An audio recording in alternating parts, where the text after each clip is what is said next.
ሀብዬ ይቅርታ አድርጊልኝና እኔ ባልፍ ሊዲያን አታሳድጊም? ኧረ እናሳድጋለን። አንቺም አታልፊም እናቴ። በቃ ስለዚህ የምታሳድግ ከሆነ በቃ ተውኝ። እኔ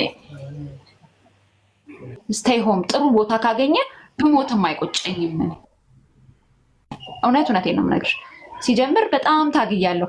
አንቺ በጣም አሪፍ ሰው ነሽ፣ አንቺ ጋር የተያያዘ ነገር መጨረሻው ላይ ይደርሳል ስላሉኝ ነው እንጂ እኔ እንዳልኩሽ በጣም ብዙ ሚዲያ ጠይቆኝ ነበር። ግን እኔ የሚዲያ ማሞቂያ መሆን አይደለም የፈለኩት። በትክክል ልጄ እንዲታገዝልኝ ነው የፈለኩት። ልጄ እንዲወጣ ነው የፈለኩት። አይዞሽ ልጅ ነው ሰዎች ሁሉ አንቺ ጋር እንድቀርብ ስለፈለኩ አንቺ ጋር እቺ ሴት እንዴት ነው ማገኙት ነበር ነገር እንዲደርስ ያደረገው። ወንድም ከልጅ ጋር ትሄድ እያለ ነው ህዝቡ። አይዞሽ ልጅሽ የሁላችንም ልጅ ነው።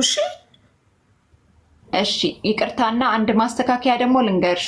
ቅድም ስትናገሪ ከሰማሁሽ አብዬ ግብረሰዶም ተሞክሮበታል ያልኩሽ እቤት አይደለም ውጪ አድሮ ነበር። ውጪ ባደረው ኬዝ ነው። ውጪ በጠፋ ጊዜ ነው ተሞክሯል ብለሽ የምትጠራጠሩ። አይ ነው ቤቢ ቤት ታይነስሽ ብዬ ኖ ጠፍቶ እንትን የካቶሊክ ምናምን የሆነ ተቋም አስገብተሽው ከዛ ጠፍቶ ከጠፋበት ስታገኙ ነው ተሞክሯል ብለሽ የጠረጠርሽው። ከዛም በኋላ ነው ሰገራውን መቆጣጠር ያቃተው አይደለ? አሁን እንደሱ አይነት ነገር ይገጥመኝ የነበረው። ስለዚህ ጠፍቶ ካገኘሽው በኋላ ውጭ በጠፋ ሰዓት የሆኑ ባዳ ሰዎች አግኝተውት ይህንን ጥቃት ሊሆን ይችላል ብለሽ ነው የምትጠረጠሪው። ውስጥም ሊሆን ይችላል አላቅም። ምክንያቱም እንደዛ ፑሽ አድርጎ እንዲጠፋ ያደረገውን ነገር ስለማላቅ፣ ምክንያቱም ስለማይነግረኝ አናቅ። እግዚአብሔር ነው የሚያውቀው።